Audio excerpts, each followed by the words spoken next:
Hey guys, what up? In this video we're gonna go ahead and talk about the Samsung Galaxy S3 and why it sucks.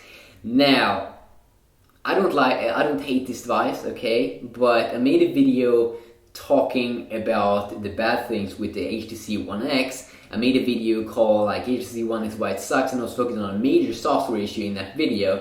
So I want to kind of do the same thing here with the Galaxy S3. Really try to go deep here to see what really sucks with this device and things that I really do hate about the Samsung Galaxy S3. And I mean, this is my new main smartphone. Okay, I went from the Galaxy Note, massive Galaxy Note, to this Samsung Galaxy S3. But I mean, I'm a reviewer, okay? So I'm not just going to talk good about the phone. I'm going to really try to see if I can find the issues with this phone. So I've been writing down a list here on my iPhone 4S about the things I don't really like about this device and why you may not want to pick it up, okay? Don't get me wrong, I mean, this is still a massive device, okay? It's awesome, but in this video we're only going to talk about the bad things, okay?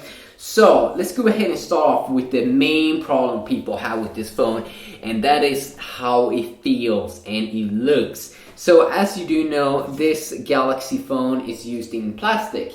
It's using polycarbonate, same as the HTC One X, but Samsung used hyperglaze technology over the phone, so the kind of finish that you will get when you hold it in your hand is not going to be the same as you get on the HTC One X. Most people say that it feels like better to hold an HTC One X, and I'm going to be honest here, it feels better to hold the HTC One X like this, but the ergonomics sucks though, but that's not something I'm going to go ahead and talk about in this video. But they use hyperglaze technology, so kind of the same they get kind of the same finish as they get on the Galaxy S2. When you hold it, and also on the Galaxy Note, it has kind of the same feeling, kind of same feeling. And I mean, me personally, I haven't heard a single person with the Galaxy S2 that's been complaining about that. But many people seem to have issue with it. But mostly it seems like it's people that have never used a Samsung device before. But yeah, that's the main problem people have with it. So if you have a problem with plastic, you know, if you don't like that feeling, then please stay away from Samsung. If you don't like that glossy feeling, stay fucking away, okay? Now, I want to talk about something that I haven't heard that many other people talk about, and that is the up and down keys, like these that you have on the left side of the phone. I had a few problems with them. Just like 2 days after use of the Galaxy S3, it felt like they got stuck a little bit, like they after you clicked on the button, it felt like it got stuck a little bit. And then I started to experiment with this. I started to feel on the Galaxy S2's up and down keys, and I gotta say, it feels like they are much better in build quality. They use the up and down keys. They feel much better, much more solid. Now, this could just be because I got an early unit of the Galaxy S3, or this may be a serious issue, a serious build issue with the Galaxy S3. I'm not sure. I haven't had any problems with the button here on the side, but overall it feels like the Galaxy S2 and like the Galaxy Note has better build quality on the up and down keys. If you talk about the normal home button, no, not a single problem with that one. Still feels solid, just as with the Galaxy S2 and the Galaxy Note. But yeah, that's something that you may want to look into.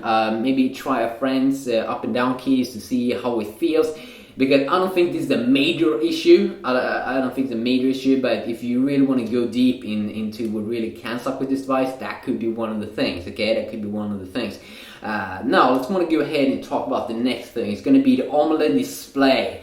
And I'm going to not talk about how awesome it is in vibrant colors and everything, because that's something that we already do know.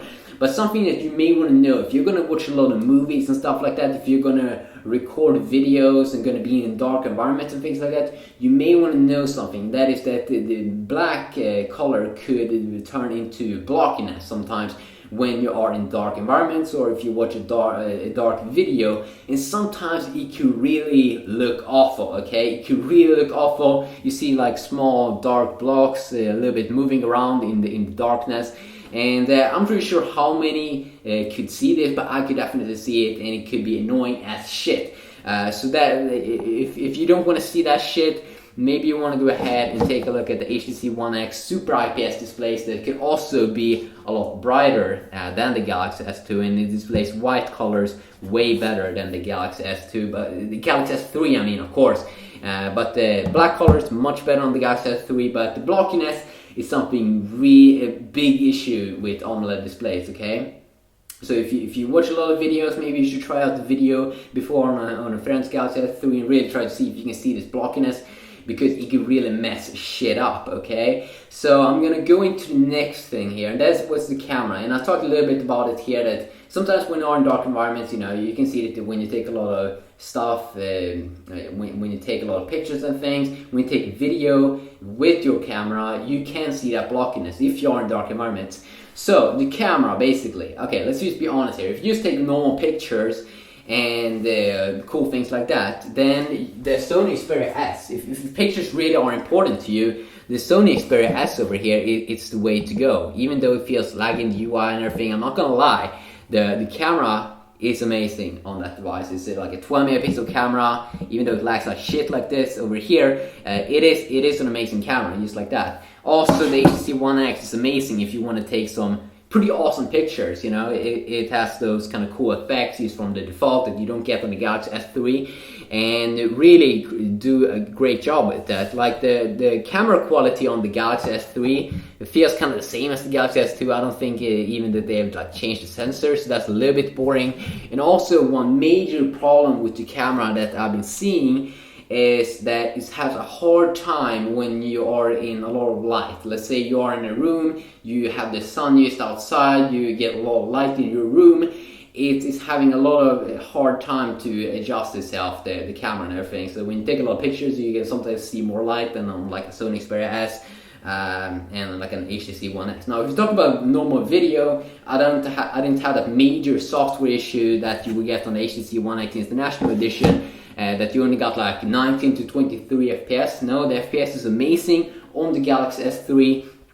You are getting your stable like 30 FPS over there. Same with the Sony Xperia S over here. So that's very, very good. Okay, that's very, very good.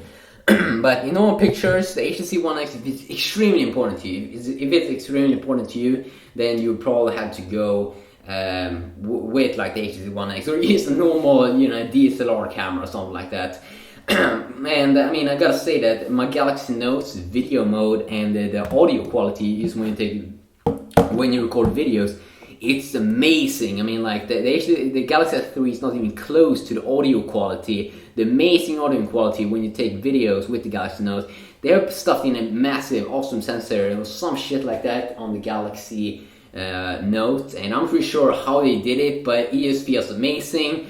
And the same with the Galaxy Note, when you see the normal camera mode and move around, you don't get that lag as you get on like every single other device. Sony Xperia S, HTC One X, Galaxy S3. The Galaxy Note is really, really stable there, and I'm so sad that the Galaxy S3 doesn't perform like as good as my Galaxy Note. But I'm still gonna make a switch to the Galaxy S3 because overall, you know, in terms of smoothness and everything, it's just amazing. And I'm not going to talk too much about the good things in this video, because in this video we're going to focus on most of why it sucks and things that you might want to look up before you buy yourself a new smartphone to see if it really is something for you. Okay, so the last thing here that I want to talk a little bit about, and just to say this pretty quick here, the things that I'm talking about in this video, they're not that major issues. I mean, I only had like one major issue on the HTC One X, or actually two like major issues. One is that it doesn't really feel good and everything, it's bad ergonomics. But yeah, okay, so let's go ahead and talk about the last thing here, and that is the software. Okay, the new software TouchWiz UI looks amazing compared to earlier versions, but you still kind of get that Android 2.3 gingerbread feeling, even though it's Android 4.0. Like when you go into settings, it still look a lot like Android 2.3 gingerbread. So here they can make a ton of improvements. You just update it and everything, and also in some apps, not the phone app has been updated, the dialer here looks very, very cool and everything, but in some other apps you also really get that, like in contacts, messaging. I don't want to show you my messaging because they're kind of private, but in those apps you still get kind of like Android 2.3 gingerbread feeling, and that's something that they definitely could go ahead and improve with future TouchWiz UI optimizations and updates. And also one thing that that I saw a comment about was that something that would be really cool if Samsung did with TouchWiz UI was if they made this kind of bar up here on top, if they made it transparent, it would be much better cool looking, because I think that you can make it transparent on the HTC One X. Like, it's always dark up here on the top. If they made it transparent and, you know, made it cool to the background, so you can see a little bit green up here on the top, that would be amazing if you could customize that. But I mean, of course, this is software optimizations. This is something like, if you root your device and everything, you can easily customize this and, you know, tweak it for however you want and everything. So this was my quick points. I've probably missed something, but it feels like I got the most important things out in this video about why you may not want to pick up the Samsung Galaxy S3. I mean, it may not be something for you. Even though I think that if you look at all of the good things with this phone, it's probably something for you, okay? It's amazing, okay? But I'm not going to talk about the good things in this video because I'm a reviewer. In this video title, it's the Galaxy S3, why it sucks. So I hope you got something out of this video. I'm not sure how many people is going to watch this video, but I know with the HTC One X why it sucks video, it got around 200k views right now. So that's amazing. Yeah, peace out, boys and girls. Have an awesome day. Bye-bye.